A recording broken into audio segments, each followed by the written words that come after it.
பிராணத்தை தானமாக அளிக்கும் அந்த பரமாத்மனின் நாமத்தை அன்புடன் நாம் ஜபிக்க வேண்டும். குருநாதர் யாகத்தில் சில பாயிண்ட்ஸ் சொன்னார், ரொம்ப ரொம்ப முக்கியமான பாயிண்ட்ஸ். அன்னையின் கர்ப்பத்தில் ஜீவாத்மா தனியாக வருது. ஜீவாத்மா அந்த கர்ப்பத்துக்குள்ள நுழைந்தவுடன் அந்த செகண்டில் இறைவன் பிராணதானத்தை அளிக்கிறார். பிராணதானம் இல்லை என்றால் உடல் வளராது. இறைவன் பிராணதானம் அளிக்கவில்லை என்றால் அந்த பெண்மணி கர்ப்பவதியாக ஆக மாட்டாள். ஸோ இறைவன் அன்னையின் கர்ப்பத்தில் நமக்கு பிராணத்தை தானம் அளிக்கிறார். நமக்கு பிராணநாயகன் அவர், பிராணத்தை விட பிரியமானவர் அவர். அப்படிப்பட்ட அந்த இறைவனின் நாமத்தை நாம் அன்புடன் ஜபிக்க வேண்டும், ஆசையுடன் ஜபிக்க வேண்டும், சிரத்தையுடன் ஜபிக்க வேண்டும், சமர்ப்பண பாவனையுடன் ஜபிக்க வேண்டும். அதே மாதிரி பொய்யான பக்தி, குருநாதர் சொன்னார், பொய்யான பக்தி பண்ணாத. பொய்யான பக்தினா 2 அர்த்தம் இருக்கு இதுக்குள்ள இருக்கிற தாத்பரியம். ஒன்று, எது இறைவன் இல்லையோ அந்த இறைவனை இறைவன் என்று வணங்குவது பொய்யான பக்தி. ஸ்ரீகிருஷ்ணரை இறைவனாக வணங்குவது பொய்யான பக்தி. ஸ்ரீராமரை இறைவனாக வணங்குவது பொய்யான பக்தி. அவர்கள் இறைவன் அல்ல, அவர்கள் யோகேஸ்வரர்கள், ஞானிகள், ரிஷிகள், முனிகள். பொய்யான பக்தி ஒன்று, இது ஒரு அர்த்தம். 2வது பொய்யான பக்தி என்ன? இறைவன் வேதத்தில் இருக்காருன்னு தெரியும், அந்த வேத வழியில் நம்ம இருக்கோம், ஆனாலும் ஃபார்மாலிட்டி பண்ணுறோம். ஹோமம் பண்ணுறது ஃபார்மாலிட்டி, காலம்பரை எழுந்தால் ஒரு 2 நிமிஷத்துக்காக உட்கார்ந்து தியானம் செஞ்சுட்டு வேறு வேலையை பார்க்குறது, ஃபார்மாலிட்டி பண்ணுறது, இதுவும் பொய்யான பக்தி தான். பொய்யான பக்தி நம்ம செஞ்சால் நம்மளே இன்விடேஷன் கொடுத்து நம்மளுடைய துக்கத்தை விலைக்கு வாங்கிறதுக்கு சமமானது. நம்மளே நம்மளுடைய காலை கோடாலியால் வெட்டிக்கிறதுக்கு சமமானது. பொய்யான பக்தி செய்யாதே, குருநாதர் சொன்ன விஷயம். தின் ராத், தின் ராத்னா எப்பொழுதும், எப்பொழுதும் அந்த இறைவனை, அந்த இறைவன் நமக்கு சுவாசம் கொடுத்துருக்காரு. எப்பெல்லாம் நனவு இருக்கோ அந்த சுவாசத்தின் மூலமாக இந்த இறைவனை ஞாபகம் வச்சுக்கோ. தின் ராத், தின் ராத்னா எப்பொழுதும், எப்பெல்லாம் முடியுமோ இறைவனை ஞாபகம் வச்சுக்கோ. நான் இங்கிலீஷில் ஒரு வீடியோ போட்டிருந்தேன். இதான் ஒருத்தர் கேள்வி கேட்டிருந்தார். அவர் கேட்ட கேள்வியில், எப்படி சார் எப்பொழுதுமே இறைவனை எப்படி ஞாபகம் வச்சுக்கிறது? நான் வேலை பார்க்குறேன், நான் ஸ்கூலில் படிக்கிறேன், காலேஜில் படிக்கிறேன், பிஸ்னஸ் பண்ணுறேன், எப்படி இறைவனை ஞாபகம் வச்சுக்கிறது? இறைவனை எப்படி ஞாபகம் வச்சுக்கிறதுனா, எப்போ உங்களுக்கு சுவாசம் மேலே திடீர்னு கான்சன்ட்ரேஷன் வருதோ, திடீர்னு மூச்சு விடும்பொழுது, நான் மூச்சு விடுறேன்னு உங்களுக்கு தெரியும் பொழுது, அந்த மூச்சு விடும்பொழுது இறைவனோட நாமத்தோடு சேர்ந்து மூச்சு விடுங்க, ஓம்னு சொல்லி மூச்சு விடுங்க. தண்ணி குடிக்கும்பொழுது, ஒரு செகண்ட் தண்ணி குடிக்கிறீங்க ஒரு டம்ளரில் எடுத்து, அந்த தண்ணி குடிக்கும்பொழுது கண்ணை மூடி இறைவனை தியானம் செஞ்சு இறைவனுக்கு நன்றி செலுத்தி அந்த தண்ணியை கொடுங்க. இப்படி பண்ண பண்ண பண்ண மெதுவாக என்ன ஆகுனா, ஒரு ஸ்டேஜில் தின்ராத், தின்ராத்னா காலை மாலை இரவு எல்லா நேரத்திலும் இறைவனுடைய அந்த நமக்குள்ள அந்த இறைவனுடைய பாவனை வந்துடும், பக்தி வந்துடும். அந்த இறைவனுடைய நாமத்தின் மகிமையை நம்மளால் சொல்ல முடியாது. குருநாதர் சொன்ன வார்த்தை இது. அவனுடைய நாமத்தின் மகிமையை உணரதான் முடியும். அது யோகியால் உணர முடியும் சமாதியில். அந்த நாமத்திற்கான மகிமை, அது அவ்வளோ மகிமை, அவ்வளவு ஆனந்தம் அந்த நாமத்தில், அவ்வளவு மகிழ்ச்சி, அவ்வளவு சிறப்பு அந்த நாமத்தில். அதை நான் வாயால் சொல்ல முடியாது. இறைவனுடைய நாமத்துக்கு அப்படிப்பட்ட ஒரு பவர். அதே மாதிரி சங்கு தோஷத்திலிருந்து தனியாக விலகி இரு, தீயவர்களுடன் சேராதே. நல்ல மனுஷனாக இருந்தாலும் அவனுடைய வாழ்க்கையின் குறிக்கோள் வேதம் இல்லை என்றால், அவனுடைய வாழ்க்கையின் குறிக்கோள் யோகம் இல்லை என்றால், யோகாபியாசம் இல்லை, தவம் இல்லை, தியானம் இல்லை, தானம் இல்லை, தவம் இல்லை, இப்படி யாராவது இருந்தால் அந்த மனிதனோட சேராத. சங்கு தோஷத்தில் மாட்டின்றுவ. அவனுடைய தோஷம் உனக்கு வந்துடும், உன்னுடைய நல்ல விஷயம் அவனுக்கு போகாது. இதை நிறைய பேர் நினைப்பீங்க, ஏன் வராது அப்படின்னு. கஷ்டம். நம்மளுடைய நல்ல குணம் மற்றவனுக்கு போகிறது கஷ்டம். ஏன்னா நமக்குள்ளே இருக்கிற நல்ல குணமே ரொம்ப கம்மி தான், நமக்குள்ளே இருக்கிற தீய குணம் அதிகம். அதுலேயும் நம்ம இன்னொருத்தனோட சேரும்பொழுது அவனுடைய குணங்களும் சேர்ந்து நம்மளை தாக்கும். ஸோ சங்கு தோஷத்திலிருந்து தூர விலகி நில்லு. வாழ்க்கையில் வந்து இன்றைக்கி ஒரு ஒரு ஒரு லேடியோட பிரவச்சன் கேட்டிருந்தேன். ஒரு அம்மா ரிட்டையர்டு பிரின்சிபல், அவங்க வேதிக் ஃபாலோவர் ஒரிசாவில் இருக்காங்க. அவங்களுடைய பிரவச்சனம் ஒன்று கேட்டது. ரொம்ப அருமையான ஒரு வார்த்தை சொன்னாங்க. சத்சங்கம் எதற்கு போகணுன்னா,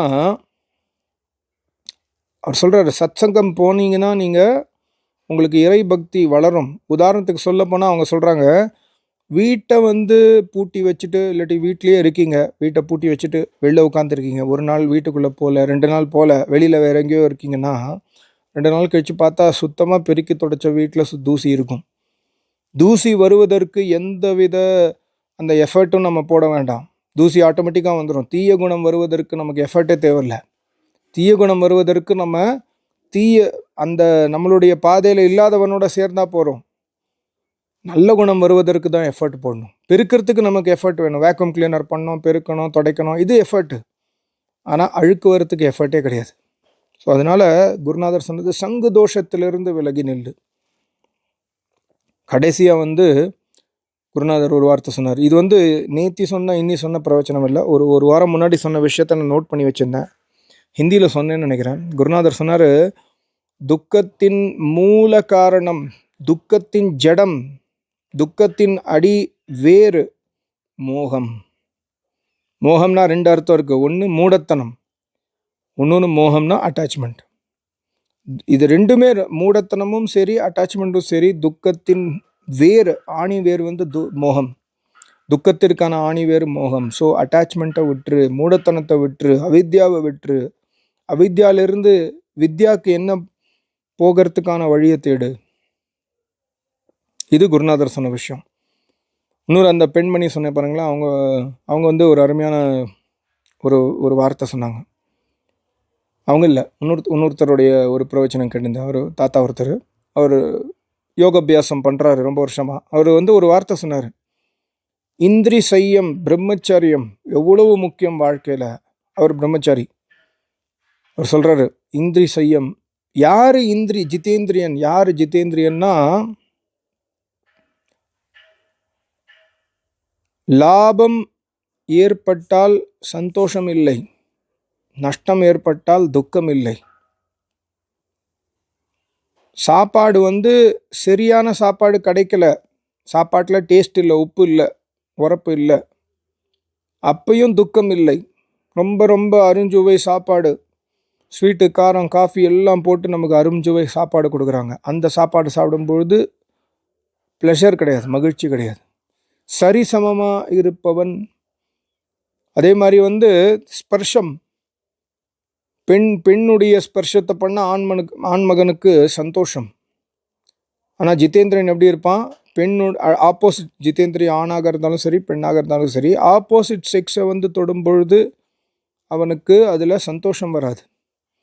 அதே மாதிரி வந்து கல்லை தொடும்பொழுது, இரும்பு தொடும்பொழுது, இரும்பை விட்டு தூக்குற வெயிட் தூக்கும் பொழுது அவனுக்கு அதில் துக்கம் ஏற்படாது. எல்லா நேரத்திலும் சரிசமமாக இருக்கும் அந்த மனிதனே ஜிதேந்திரியன்.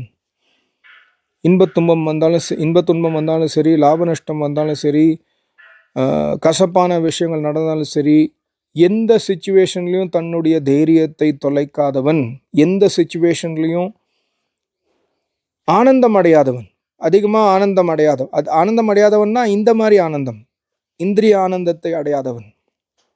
பாருங்க, ரொம்ப முக்கியமான விஷயம். சுகத்தை ஒரு குலாப் ஜாமுன் சாப்பிட்றாரு ஒரு யோகி, நம்மளும் சாப்பிட்றோம். நம்ம குலாப் ஜாமுன் சாப்பிட்டா நம்ம சுகம் அடைவோம். யோகி என்ன பண்ணுவார்? குலாப் ஜாமுன் சாப்பிடுவார். குலாப் ஜாமுனில் இருக்கிற டேஸ்ட் அவருக்கு பிடிக்கும், ஆனால் சுகம் அடைய மாட்டார். அந்த குலாப் ஜாமுன்னால் எனக்கு சுகம் அந்த சுகத்தை வந்து அவருடைய கண்ட்ரோலில் வச்சுப்பார். எனக்கு இதில் வந்து சுவை இருக்குது, சுகம் இல்லை. நம்ம என்ன பண்ணுறோம்? சுவையும் இருக்குது, சுகமும் இருக்குது. அதே மாதிரி ஒரு கெட்ட விஷயம் நடந்துருத்துனா நமக்கு துக்கம் ஏற்படும். நம்ம துக்கம் நடக்கிறது, நம்ம துக்கம் ஏற்படும். யோகிகளுக்கு அதே துக்கம் யோகிகளுக்கு வரும்பொழுது என்னாகும்? யோகிகளுக்கு தெரியும் இது நடக்கக்கூடாத விஷயம், அசம்பாவிதம் நடந்துருத்து அப்படின்னு யோகிகளுக்கு தெரியும். ஆனால் துக்கம் அடைய மாட்டார்கள். துக்கத்தை புரிந்து கொள்வார்கள், ஆனால் துக்கம் அடைய மாட்டார்கள். சுகத்தை புரிந்து கொள்வார்கள், ஆனால் சுகம் அடைய மாட்டார்கள். இவ்வளோ பெரிய சயின்ஸ், ரொம்ப டீப் சீக்ரெட்ஸ். ஸோ இப்படிப்பட்ட மனிதன் ஜிதேந்திரியன். எப்போ நம்ம ஜிதேந்திரனாக, என்னைக்கு நம்ம ஜிதேந்திரனாக அதாவது நம்ம ஜிதேந்திரனாக இல்லை என்றால், நாம் செய்யும் ஹோமம், நாம் செய்யும் யாகம், நாம் செய்யும் தவம், நாம் செய்யும் தானம், நாம் செய்யும் தர்மம் எதுவுமே பலன் அளிக்காது. முழு பலன் கொஞ்சம் பலன் அளிக்கும், முழுசாக பலன் அளிக்காது. ஸோ ஜிதேந்திரனாக மாறுவதே நமது வாழ்க்கையின் குறிக்கோள்.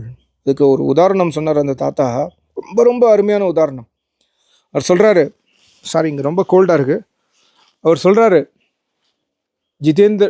இதில் ராமாயணத்துலேருந்து ஒரு ஒரு ஒரு ஜிதேந்திரனுக்கு எக்ஸாம்பிள் சொல்கிறார். ராமாயணத்தில் என்ன சொல்கிறாருன்னா, ராமருக்கு அறிக்கை வருது, இந்த நாட்டுடைய ராஜா, சக்கரவர்த்தி ராஜாவாக நீங்கள் உங்களை அபிஷேகம், உங்களை பதவி ஏற்பு விழா நாளை காலம்பர் இருக்குது. ஜனகர் இல்லை, ஒரு பேர் என்ன, தசரதர் இந்த நிர்ணயம் எடுத்துட்டாரு. எல்லாரும் அக்செப்ட் பண்ணிட்டாங்க. நாளையிலேருந்து நீங்கள் ராஜா, நாளை காலையில் உங்களுக்கு ராஜா அபிஷேகம்னு சொல்லிட்டு மெசேஜ் வருது. ராமர் கேட்டுக்கிறாரு, சுகம் அடையவில்லை, சுகம் இல்லை, பேலன்ஸ்டாக இருக்கார். ஓகே. அடுத்த நாள் காலம்பரை நியூஸ் வருது. அப்பா கிட்ட போகிறார். அப்பா சொல்கிறாரு, நியூஸ் வருது, முதல்ல உங்களை வனவாசம் போகிறதுக்காக ஏற்பாடு நடந்துட்டுருக்கு, உங்கள் அப்பா போய் பாருங்கள். முன்னாடி நாள் நைட்டு சக்கரவர்த்தி ராஜா, அடுத்த நாள் காலம்பரை வனவாசம். இந்த 2 சிச்சுவேஷன்லேயும் அவருடைய மனசில் இருக்கிற ஆனந்தம் குறையவில்லை, முகத்தில் இருக்கிற புன்சிரிப்பு மாறவில்லை, ஒரு செகண்ட் கூட சினுங்கலையாம். ராமாயணத்தில் வரும், ஒரு செகண்ட் கூட சினுங்கலை அவர். ஸோ இப்படிப்பட்ட ஒரு மகாபுருஷரே ஜிதேந்திரியர். இன்னொரு எக்ஸாம்பிள் என்னென்னா, சீதையை ராவணன் கடத்தின்னு போயிட்டான். இவருக்கு தெரியாது, ராமருக்கு தெரியாது, லக்ஷ்மணனுக்கு தெரியாது, யார் எங்கே போனால் சீதை எதுவும் தெரியாது. அப்போ அந்த இடத்துல இந்த குடிசையை விட்டு கொஞ்சம் தூரத்தில் அந்த இதெல்லாம் விழுந்து கிடக்கு, அவளுடைய நகைகள்லாம் விழுந்திருக்கு. ஸோ சீதை வெளியில் போயிட்டாளா, எங்கேயாவது வெளில போய் ஏதாவது வாங்கின்னு வர போயிருக்காளா, ஏதாவது காட்டுக்குள்ளே ஏதாவது பூ பெருக்க போயிருக்காளா, இல்லாட்டி என்ன ஆச்சு தெரியலையே. அப்போ பார்த்தா இந்த இடத்துல ஆபூஷணம் இருக்குது. ராமர் கன்ஃபார்ம் பண்ண சொல்கிறார் லக்ஷ்மணன்கிட்ட, கன்ஃபார்ம் பண்ணு, இது உன்னுடைய அண்ணியோடைய நகை தானா, அவள் தலையில் போடுற அந்த அந்த காதில் போடுறது அந்த நகையா, இல்லை தலையில் போடுற நகையான்னு கன்ஃபார்ம் பண்ணு. லக்ஷ்மண், நான் அண்ணியை 12 வருஷமாக பார்த்ததில்ல முகத்தை, எனக்கு அண்ணி எப்படி இருப்பாங்கன்னு தெரியாது. பாருங்கள் ஜிதேந்திரியன் எவ்வளோ பெரிய எக்ஸாம்பிள். அண்ணியை நான் முகத்தால் பார்த்ததே கிடையாது அண்ணா, நான் அவங்களுடைய கொலுசை மட்டும்தான் பார்த்துருக்கேன். காலில் இருக்கிற மெட்டியை பார்த்துருக்கேன், கொலுசு பார்த்துருக்கேன், காலில் இருக்கிற ஆபரணங்களை பார்த்துருக்கேன். நான் என்னுடைய தலை எப்பொழுதுமே குனிஞ்சிருக்கும். தன்னுடைய அண்ணிக்கிட்ட இருக்கிற ஜிதேந்திரியத்தனம் பாருங்கள் லக்ஷ்மணன்கிட்ட. நான் லக்ஷ்மணன் அண்ணியெலாம் ரொம்ப பிரியம், ஆனால் அண்ணியை பார்த்ததில்லை. ஏன்னா அண்ணியை பார்த்தால் என்னுடைய அந்த இந்த ஜிதேந்திரிய தன்மையினால் அந்த அண்ணியை நான் என்னுடைய அன்னை போல நான் காலை பார்த்து தான் அந்த அண்ணியை நான் வணங்குறேன் அப்படின்னு சொல்லுவோம். இதுதான் ஜிதேந்திரியத்துடைய எக்ஸாம்பிள். இதெல்லாம் இதிகாசத்தில் வெறும்ன படிக்கிறதுக்கு ஆஹா ஓஹோன்னு சொல்கிறதுக்கு கிடையாது. நம்மளும் இந்த மாதிரி மாறணும். ரொம்ப ரொம்ப முக்கியமான விஷயம், நம்மளும் இந்த மாதிரி மாறணும். ரொம்ப நன்றி, நமஸ்காரம். ஓம்.